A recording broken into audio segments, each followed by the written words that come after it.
Welcome back. I am so excited to be joined by our next guest. She is a chef and author, TV personality, Carla Hall. Good morning, Good Carla. morning. It's so good to see you. Good to see you, too. So let's talk about your newest cookbook. Yes. It is Carla Hall's Soul Food. Now, soul food has been around for as long as America has, but it feels like it's really having a popular resurgence, not just here, but around the world. Why do you think that is? I think that probably there are more black chefs moving up in terms of the ranks. I think that probably hot chicken had a lot to do with it, in recent years. I think it's comfort food. I think it really has a lot to do with black chefs, and also because it's a cuisine. There are other foods that people are fascinated with America. Right. And I think that in terms of the hip hop culture, all the black music, and all of that, I think people of color or black people are driving pop culture. Right. I mean, thus has it ever been. Yeah. So in your book, you say there's a difference, though, between soul food and Southern food. Yeah. Care to explain, what that exactly is? Black cooks. Black cooks. Bam. Just slide right in there. Because, and you mentioned it, I mean, soul food has been around for 400 years ever since, the slave trade. So it is the cuisine from black cooks. It doesn't mean that you have to be black in order to make it. Right. Just like I don't have to be Italian to make Italian food. I don't have to be Chinese to make Chinese food. But it is simply the cuisine from black cooks. So before you became a chef, you switched careers a couple of times. Yeah, a few times. You were a model, then you were an accountant, which, a jump. Yeah, accountant, model, yeah. Then chef. So what advice would you give someone who is looking to switch it up, to change careers? Moonlight first. Understand the culture of where you're going. Understand that you could love something, you could love doing it as a hobby. You may not love the job. Right. I think that a lot of people love cooking because they're like, oh, I watch Top Chef, I love Chopped, I love all of these shows, but they have no idea what it's like to work on holidays, work, a half a day, which is 12 hours in our business, and it's not for them. So they don't understand the job. So I think moonlight, work with as many people. If you want to get into food, work with caterers during the holiday season. You're like, oh, right. Yes. See, that face that you're like, oh, Yeah, I get that. That makes a lot of sense. So this year we've seen the rise of really nice cooking shows like the Great British Baking Show, Salt, Fat, Acid, Heat, things where it's just nice to sit down and watch them and enjoy learning about the food, which is very different than, cutthroat shows with, bad boy chefs and what we hear a lot about kitchen culture. Which portrayal of the food world would you say is more accurate?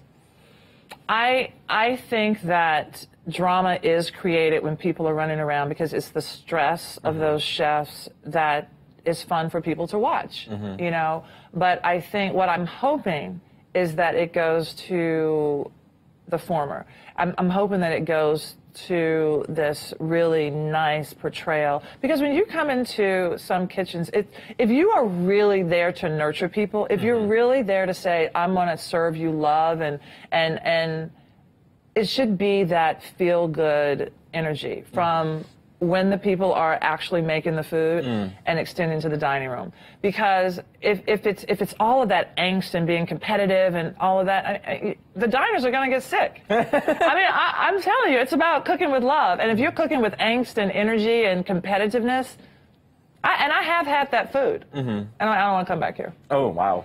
So that also sounds like you're speaking from experience a little and having been in some of those kitchens where it's like, this food is okay, but we better if it was cooked with a little bit more, tenderness. Yes, but I think that a lot of, and I talk about male energy and female energy versus men and women, but if you, and I just want to say, men, if men say, my greatest inspiration to cook was my mother and how nurturing she was, if you're not bringing that to the kitchen to say, really, why do I even want to be here, then I think that it's a missed opportunity to pass that on to your guests. Aside from the love and tenderness, is there anything you want to see the food world do better? I think in the food world, we're really good with, it's the land of misfit toys. Yeah. I really think in the food world, it's less judgmental in terms of who's being hired, because it's a career or a place of second chances. I mean, when you hear about people going to jail and they're like, oh, you can cook. Right. You know, people who are recovering from whatever, oh, come to the kitchen and cook. I really think it's kind of like the career of misfit toys, but also encompassing. All right, well, you have this lovely new book out, but there are people out there who are doing some things to soul food, and so we wanted to play a little game with you. Okay. So let's see, let's grab these. So we got a couple of paddles for you. We got yes, no, OMG, WTF. Okay. So we're going to show you some variations on soul food and ask, would you eat that? Oh, okay. Are you ready for this? Yeah. Okay, first up, Queer Eyes Antony's macaroni and cheese with peas. Would you eat that? Take a look. Ooh, oh my God. I love peas. And I just oh, said, wow. oh my God. Okay. Wait, how do I, okay, here. Okay, next up, we have vegetarian biscuits and gravy, where they swapped out the sausage with mushrooms. Oh, yeah, you can do that. Yeah. Still good with that, I'm okay with that. I mean, the peas, I just spoke to someone last night about don't put any vegetables in my mac and cheese. So if you added any other vegetable other than the peas, I'm like, ugh. Gotta pass peas. on that. Okay. All right, so this is an interesting one. So Snoop Dogg has a new cookbook out. He has fried chicken that uses barbecue potato chips as the crust. Would you eat that? I would not. But I like Snoop Dogg. Okay. I love him. But I do. But it looked pretty good. Does it make a difference if it's on a waffle? The barbecue crusted barbecue crusted. But I can taste that. I can taste it, but I just don't like overly crunchy chicken. That's my thing. It's a texture thing for me. So that's the only reason I'm saying no. Next up, pickled collard greens with pineapple. Oh God! I can't even. Hard pass. I can't. Look, I didn't make it. Why are you giving me this look? I know, but I had to look at somebody. Okay, and finally, an infamous recipe for sweet potato pie that took the internet a few years back with Parmesan cheese. She's done. She's done, ladies and gentlemen. Just hardest stuff passes on. I mean, there's no sign for that. What the heck? Well, I completely agree, enough so that the video's been taken off the internet. So someone did something wrong out there. Luckily for you, we have none of these in the studio for you to taste. Carla, thank you so much for joining us. Thank you so much. It's been an absolute delight speaking with you. Carla's Soul Food is available now. More AM to DM is up next.